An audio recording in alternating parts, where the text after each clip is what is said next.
Hello, my name is Russell Preston Brown. I'm a Senior Creative Director here at Adobe Systems, as well as a Photoshop evangelist.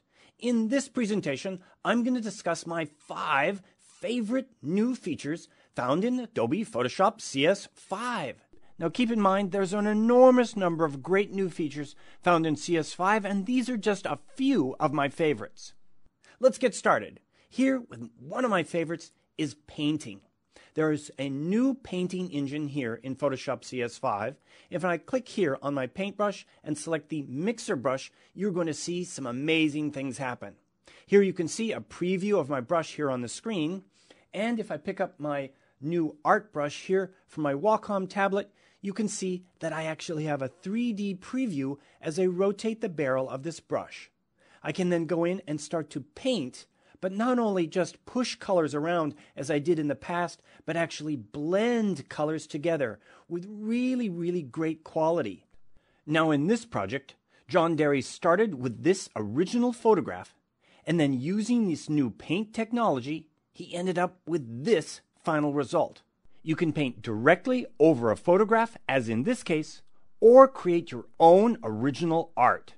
Okay, moving forward, my next favorite feature has to be Puppet Warp, right here. Now, Puppet Warp is designed to accurately warp images with exact precision. As you can see in this image, I have my puppet against a transparent background, as you see here. I target my puppet, then go up to my Edit menu and down here to Puppet Warp. After selecting this, you see a mesh appear over your image, as you see here. I can turn the mesh on and off up here, and I think I'll do that, just to make this more clear as I'm working. Then I can go in and lay in control points or pins into my mannequin or puppet in this case to lock areas down or make those areas that I can control with accuracy. In this case, check it out, I can put one in his shoulder, then one in his hand, and then I click on the point and I can bend and stretch it around just like this. Not only that, I can delete this point and then select a point and accurately spin around a control point like this.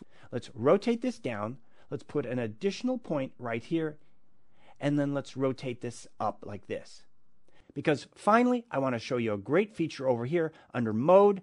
I'm going to switch this from Normal to Distort. Now check this out. It looks like he has muscles now because of this new Distort Mode feature. I can then flex his muscles back and forth just like this.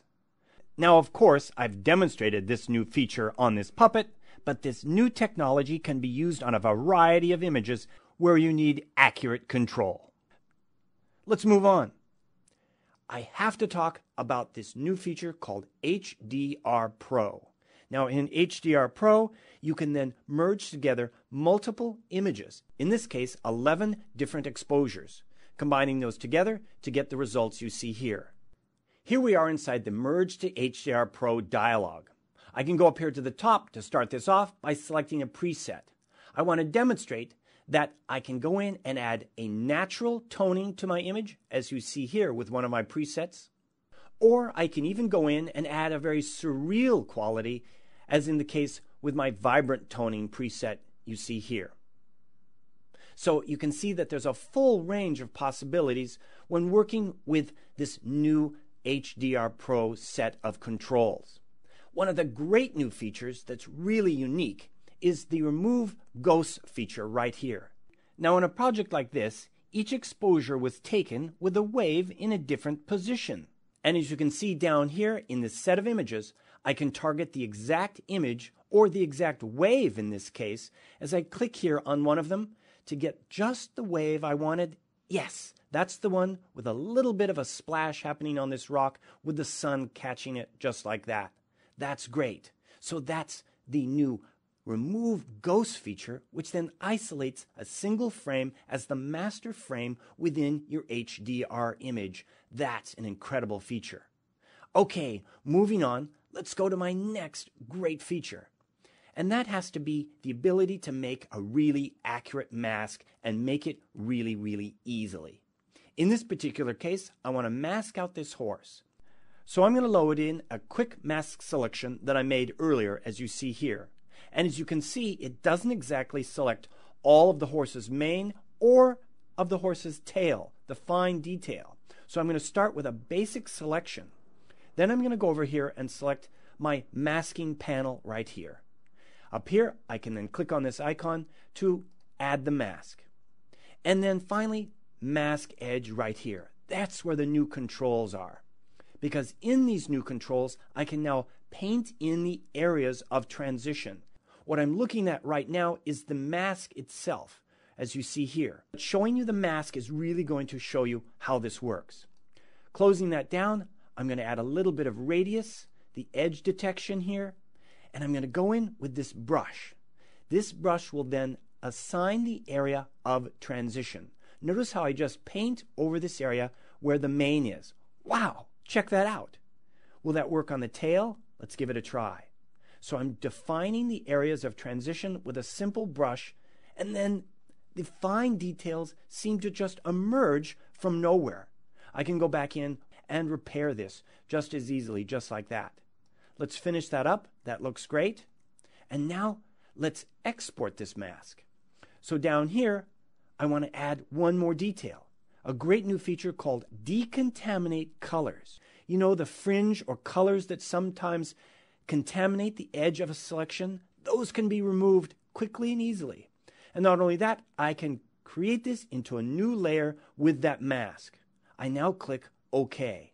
So we'll then calculate all my adjustments, and as you can see here, it's created a new layer. That leaves my original layer alone and untouched. Let's finish this presentation off with one final thing. What I want to show you is the ability to combine what we've just done with a mask with a new feature called Content Aware Fill. I'm going to load in a new selection of the horse, as you see here. And I'm lassoing the area that I want to fill and make it magically disappear. Check it out. If I target this layer and then I hit my Shift key and my Delete key, it will automatically bring up my fill dialog, as you see here. One of my choices for filling it is Content Aware, right there. Check this out. I'm clicking OK, and magically it will remove the horse from the background. And in fact, the fence has been redrawn, the trees have grown, and I've put in new grass.